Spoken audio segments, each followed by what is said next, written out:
അഷ്ടമംഗല പ്രശ്നങ്ങൾ, പ്രത്യേകിച്ച് ദേവപ്രശ്നങ്ങളിലെല്ലാം ധാരാളം അനുഭവങ്ങൾ ഉണ്ടായിട്ടുണ്ട്. തിരുമാന്ധാംകുന്നിലെ ഒരു അഷ്ടമംഗല പ്രശ്നം കഴിഞ്ഞപ്പോൾ മറക്കാനാവാത്ത ഒരു അനുഭവമാണ്. ഈ സമയത്തൊരു വല്ലാത്തൊരു ശബ്ദം പുറത്തുനിന്ന് കേൾക്കാം. നോക്കുമ്പോൾ വെളിച്ചപ്പാട് തുള്ളി വരിക. വെളിച്ചപ്പാട് അങ്ങനെ വാളിങ്ങനെ ചുഴറ്റി ആ നട ഇങ്ങനെ സ്റ്റെപ്പിങ്ങനെ ഇറങ്ങി വരിക. ഇനി സംശയം വേണ്ടാന്ന് പറഞ്ഞ് വെളിച്ചപ്പാട് അങ്ങോട്ട് നോക്കാനും ആ മരത്തിൻ്റെ കൊമ്പ് താഴത്തേക്ക് വീഴും. കേരളത്തിലെ ഒരു പ്രസിദ്ധമായ താന്ത്രിക കുടുംബമാണ്. അവിടെ ഇങ്ങനെ പ്രശ്നം വെച്ചുകൊണ്ടിരിക്കുമ്പോൾ ചിന്തിച്ച് തുടങ്ങുമ്പോഴാണ് എവിടുന്നാന്നറിയില്ല മുകളിൽ നിന്നൊരു പൂച്ച ചാടി ഇങ്ങോട്ട് വീണു. നേരെ കബഡി പലകയിലേക്കാണ് വീണത്. കബഡി മുഴുവൻ ചിതറിപ്പോയി. എല്ലാം പെറുക്കിയെടുത്തു, രണ്ടാമത് വെച്ചു.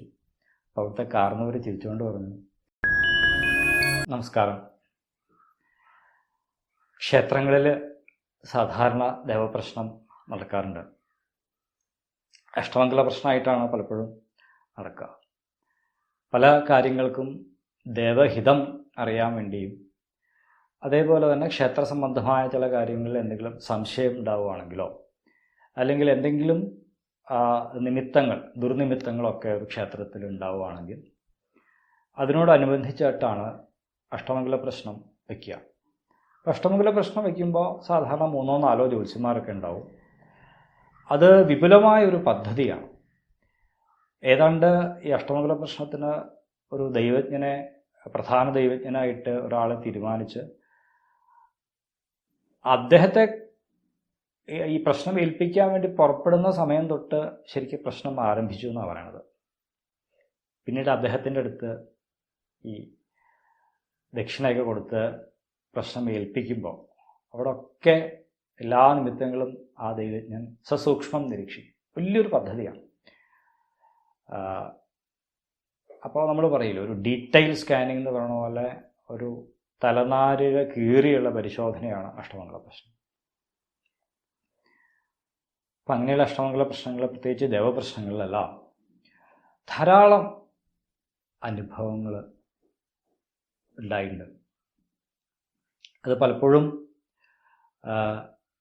ഗുരുനാഥന്മാരുടെയൊക്കെ കൂടെ നടക്കുമ്പോൾ അവരിൽ നിന്നും പിന്നീട് അവരുടെ അനുഭവങ്ങളൊക്കെ അവർ നമ്മളോട് പറഞ്ഞുമെല്ലാം പല അനുഭവങ്ങളും ഉണ്ടായിട്ടുണ്ട്. പലപ്പോഴും അഷ്ടമംഗല പ്രശ്നത്തിനുള്ള ഒരു ചിന്തയായിട്ട് വരും, അവിടെ പ്രതിഷ്ഠിച്ചിട്ടുള്ള ദേവതയുടെ സ്വഭാവം എന്ത്, അല്ലെങ്കിൽ അതിൻ്റെ ധ്യാനം എന്ത്, ഇങ്ങനെയൊക്കെ ഉള്ള ചിന്തകൾ പ്രശ്നത്തിൽ വരും.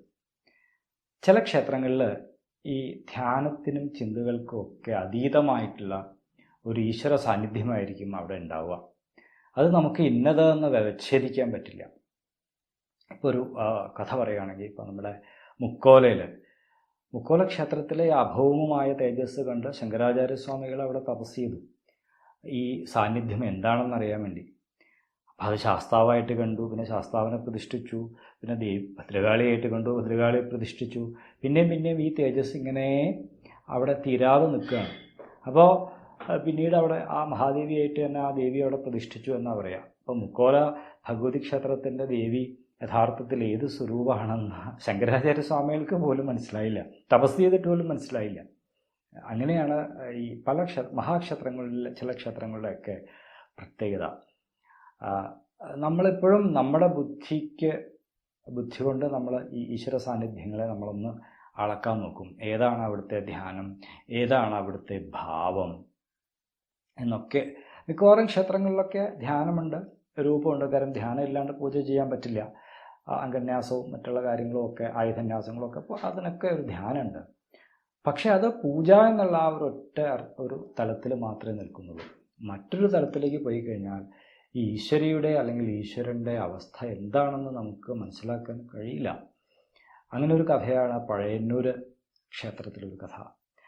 പഴയന്നൂർ ഇതേപോലെ പ്രശ്നം വെച്ച് ചിന്തിച്ചിട്ട്, പഴയകാലത്തെ പ്രഗത്ഭരായിട്ടുള്ള ജ്യോത്സ്യന്മാരാണ് അവരെല്ലാവരും കൂടി ഈ ഭഗവതി ആരാണെന്ന് അങ്ങനെ ചിന്തിച്ച് വളരെ ഗൗരവമായിട്ടുള്ള ചർച്ചയിലേക്ക് കടക്കുമ്പോഴാണ് അവിടെ ഈ കോഴികൾ ധാരാളം ഉണ്ടല്ലോ, കോഴിക്ക് പ്രാധാന്യമുള്ള സ്ഥലമാണ്. ഒരു പൂവൻകോഴി പറന്നു വന്നിട്ട് ഈ കവടി മുഴുവൻ അങ്ങോട്ട് തട്ടിക്കളയും.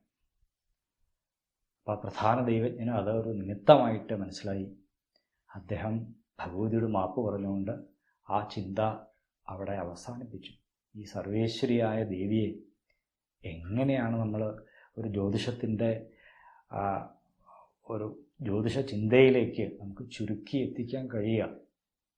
അപ്പോൾ ആ ഭഗവതിയുടെ സ്വരൂപത്തിൻ്റെ ചിന്ത അവിടെ നിന്ന് വേണ്ട, ഇനി മുന്നോട്ടുള്ള ചിന്ത വേണ്ട എന്നൊരു തീരുമാനമായിരുന്നു എടുത്തത്.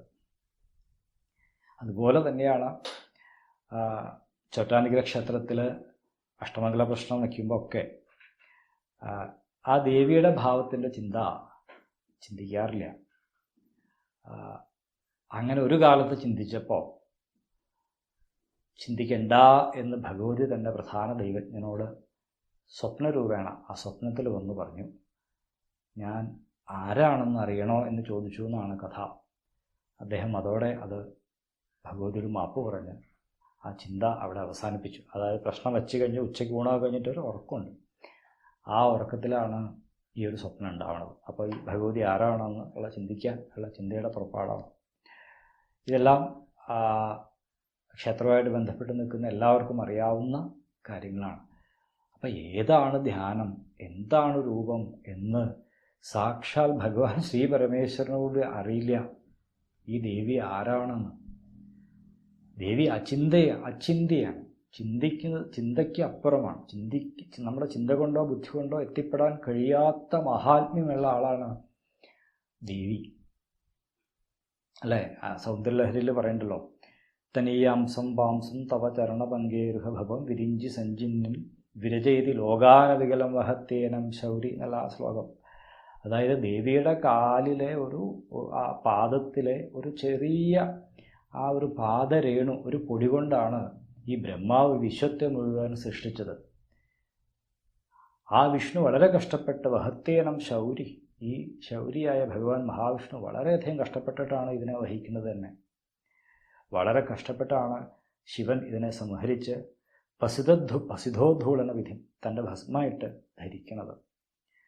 ദേവിയുടെ ഒരു പാദധൂളി, ചെറിയ പാദത്തിലൊരു പൊടി. അപ്പം ഈ ദേവിയുടെ മഹാത്മ്യം ആർക്കറിയാം എന്നാണ് ശങ്കരാചാര്യസ്വാമികൾ പറയണത്. സത്യത്തിൽ അങ്ങനെ തന്നെയാണ്. അപ്പം മൂകാംബിയും ഒക്കെ അങ്ങനെ തന്നെയാണ്.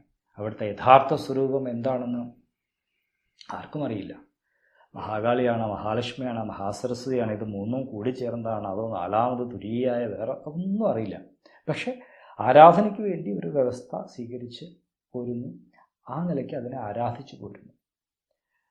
ഈ ചില അതുകൊണ്ട് തന്നെ അതൊക്കെ ഒരു പലപ്പോഴും ഈ അഷ്ടമംഗല പ്രശ്നത്തിലൊക്കെ നമ്മൾ പോയി കഴിയുമ്പോൾ നമുക്ക് മനസ്സിലാവുന്ന കുറേയധികം കാര്യങ്ങളുണ്ട്.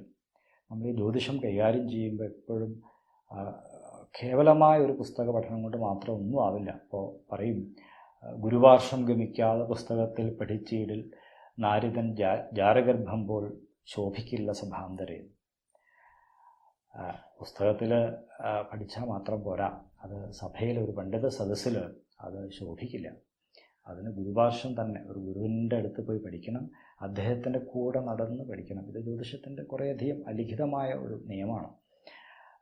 അപ്പോൾ ഇതുപോലുള്ള അനുഭവങ്ങളിലൂടെ, ധാരാളം അനുഭവങ്ങളിലൂടെ കടന്നു പോകുന്ന ഒരു ജ്യോതിഷൻ കൂടുതൽ പക്വത ആർജിക്കും. അതാണ് അതിൻ്റെ പ്രാധാന്യം. പ്രത്യേകിച്ച് അഷ്ടമംഗല പ്രശ്നമൊക്കെ കൈകാര്യം ചെയ്യുമ്പോൾ വളരെ അവധാനതയോടുകൂടി കൈകാര്യം ചെയ്യണം. കാരണം അവിടെ ശ്രോതാവ്, കേൾക്കുന്ന ആൾ കമ്മിറ്റിക്കാരോ തന്ത്രിയോ അല്ലെങ്കിൽ മേൽശാന്തിയോ ഭരണക്കാരോ ഒന്നും ആവില്ല. അവിടെ കേൾക്കുന്ന ആ ദേവനാണ്. തിരുമാന്താംകുന്നിലെ ഒരു അഷ്ടമംഗല പ്രശ്നം കഴിഞ്ഞപ്പോൾ മറക്കാനാവാത്ത ഒരു അനുഭവമാണ്. ഇനി ആർക്കെങ്കിലും എന്തെങ്കിലും ചോദിക്കാനുണ്ടോ എന്ന് അവസാനമായിട്ടൊരു ചോദ്യമില്ല, കൂട്ടുകാർ നോക്കുന്നതിന് മുമ്പായിട്ട് എന്തെങ്കിലും സംശയം ഉണ്ടെങ്കിൽ ആളുകൾക്ക് അത് ചോദിക്കാവുന്നൊരവസരമാണ്. ഈ സമയത്തൊരു വല്ലാത്തൊരു ശബ്ദം പുറത്തുനിന്ന് കേൾക്കാം. നോക്കുമ്പോൾ വെളിച്ചപ്പാട് തുള്ളി വരിക. വെളിച്ചപ്പാട് അങ്ങനെ വാളിങ്ങനെ ചുഴറ്റി ആ നട ഇങ്ങനെ സ്റ്റെപ്പിങ്ങനെ ഇറങ്ങി വരിക. വെളിച്ചപ്പാട് മുമ്പിൽ ഒന്ന് എനിക്ക് ചോദിക്കാനുണ്ടാവുന്നത്. അപ്പം തന്നെ ദൈവജ്ഞൻ എഴുന്നേറ്റ് നമസ്കരിച്ചു. ഭഗവതിയാണ് വന്നിട്ടുള്ളത്. ഭഗവതി എന്നുള്ള നിലയിൽ ആ വെളിച്ചപ്പാട് ഒന്ന് രണ്ട് സംശയം ചോദിച്ചു. അതിനുള്ള മറുപടി അവിടെ കൊടുത്തു. എനിക്ക് സന്തോഷമായി എന്ന് പറഞ്ഞു. ഞാൻ കേൾക്കണുണ്ടായിരുന്നു മുഴുവൻ ഇവിടെ ഇരുന്ന്, എനിക്ക് സന്തോഷമായി. അങ്ങനെയൊക്കെ വെളിച്ചപ്പാട് തുള്ളി പറഞ്ഞു. അവസാനം ഉണ്ടായി, മറക്കാൻ വയ്യാത്ത അനുഭവമാണ്. ഞാൻ അദ്ദേഹം ആ മരത്തിൻ്റെ അവിടെ മരത്തിൻ്റെ ആ ശിഖരയിൽ ഇരുന്നിട്ടാണ് കേട്ടുകൊണ്ടിരുന്നത്. നീ സംശയം വേണ്ടാന്ന് പറഞ്ഞ് വെളിച്ചപ്പാട് അങ്ങോട്ട് നോക്കാനും ആ മരത്തിൻ്റെ കൊമ്പ് താഴത്തേക്ക് വീണു. വലിയൊരു കൊമ്പാണ്. നമ്മളാ ജഗദീശ്വരിയുടെ ആ മഹാത്മ്യം എത്ര വലുതാണ്. ഈ ജ്യോതിശാസ്ത്രം എന്ന മഹാശാസ്ത്രത്തിൻ്റെ സത്യം എത്ര വലുതാണ്. എത്ര ഗൗരവത്തോടെ വേണം ഇതിനെ കൈകാര്യം ചെയ്യാൻ എന്നൊക്കെ ഇങ്ങനെയുള്ള അനുഭവങ്ങൾ കാണുമ്പോൾ നമുക്ക് തോന്നിപ്പോവും. നമ്മളല്ല ഇതെല്ലാം ചെയ്യണത്. ഏതോ ഒരു അദൃശ്യ ശക്തി നമ്മളെ കൊണ്ട് ചെയ്യിക്കുന്നു. നമ്മളൊക്കെ ഒരു ഉപകരണമായിട്ട് ഇങ്ങനെ നിൽക്കണമെന്നല്ലാണ്ട് നമുക്കൊന്നും പറയാൻ കഴിയില്ല. ഇതുപോലെ എനിക്ക് വ്യക്തിപരമായിട്ടൊരു അനുഭവം ഉണ്ടായി. അത് കേരളത്തിലെ ഒരു പ്രസിദ്ധമായ താന്ത്രിക കുടുംബമാണ്. അവിടെ ഇങ്ങനെ പ്രശ്നം വെച്ചുകൊണ്ടിരിക്കുമ്പോൾ പ്രശ്നം വെച്ച് ചിന്തിച്ച് ഒരു രക്ഷസിലേക്ക് എത്തി. അപ്പോൾ സാധാരണ ഇല്ലങ്ങളിൽ 1, 2, 3 രക്ഷസൊക്കെ ഉണ്ടാവും. അപ്പോൾ പ്രശ്നം കേൾക്കാനിരിക്കുന്നവർ നല്ല പണ്ഡിതന്മാരാണ്, തന്ത്രിമാരാണ്. അപ്പോൾ അതുകൊണ്ട് അങ്ങനെ വിട്ടൊന്നും ഇങ്ങോട്ട് പറയില്ല, ഒരു സൂചനയും തരില്ല. നമ്മൾ തന്നെ ചിന്തിച്ച് പോക്കോളാം, ഒരു സൂചനയും കിട്ടില്ല. അവരങ്ങനെ മിണ്ടാണ്ടിരിക്കുള്ളൂ. അങ്ങനെ പോയി ഒരു രക്ഷസിനെ കണ്ടുപിടിച്ചു. അപ്പോൾ അതിൻ്റെ പ്രതിഷ്ഠയുടെ പ്രാധാന്യം, മഹാത്മ്യം ഇതൊക്കെ പറഞ്ഞു. അത് കഴിഞ്ഞ് അപ്പോൾ ചോദിച്ചു, ഇതിൻ്റെ ഉപാസനാമൂർത്തി ഒന്ന് പറയാമോ എന്ന് ചോദിച്ചു. അപ്പോൾ അങ്ങനെ പറഞ്ഞു നിർത്തി. ഈ രക്ഷസിനെയും അതിൻ്റെ ഉപാസനാമൂർത്തിയെയും അടുത്തടുത്താണ് പ്രതിഷ്ഠിച്ചിട്ടുള്ളത്. അപ്പോൾ അവിടുന്ന് ചോദ്യം വന്നു, ഇതിൻ്റെ ഈ ഉപാസനാമൂർത്തി എന്താണെന്ന് ചിന്തിക്കുക. ഉത്സാഹമായി, കാരണം ഇത്രയൊക്കെ ചിന്തിച്ചെത്തിയല്ലോ. അപ്പോൾ അതും കൂടി വേഗം ചിന്തിച്ചെത്താം എന്ന മട്ടിൽ ചിന്തിച്ച് തുടങ്ങുമ്പോഴാണ് എവിടുന്നാണെന്നറിയില്ല മുകളിൽ നിന്നൊരു പൂച്ച ചാടി ഇങ്ങോട്ട് വീണു. നേരെ കവടി പലകയിലേക്കാണ് വീണത്. കവടി മുഴുവൻ ചിതറിപ്പോയി. നിമിത്തം ചിന്തിക്കേണ്ടതെന്നാണല്ലോ. ഞാൻ ചിന്ത അവിടെ അവസാനിപ്പിച്ചു. എല്ലാം പെറുക്കിയെടുത്തു, രണ്ടാമത് വെച്ചു. അപ്പോൾ അവിടുത്തെ കാരണവർ ചിരിച്ചുകൊണ്ട് പറഞ്ഞു, ജ്യോത്സ്യർ വിഷമിക്കണ്ട, ഇതിപ്പോൾ 3ാമത്തെ പ്രാവശ്യം ഈ അനുഭവം. ആ രക്ഷസിൻ്റെ ഉപാസനാമൂർത്തി ആരാണെന്ന് ചിന്തിക്കുമ്പോൾ ഒക്കെ ഈ പൂച്ചവൻ തട്ടിക്കളയും. അത് അവിടുത്തെ സ്ഥിരം സംഭവമാണ്. അവർക്കും ഒന്നുകൂടി ആ രക്ഷസിലുള്ള വിശ്വാസം, അല്ലെങ്കിൽ ആ ഉപാസനാമൂർത്തിയുടെ ഗോപ്യത, അതിനെ രഹസ്യമാക്കി വയ്ക്കേണ്ടതിൻ്റെ ആവശ്യകതയും അവിടെ തെളിഞ്ഞു. ഇങ്ങനെ എത്രയെത്ര അനുഭവങ്ങളാണ് ജ്യോതിഷത്തിൽ പലപ്പോഴും നമുക്ക് അനുഭവപ്പെടുന്നത്.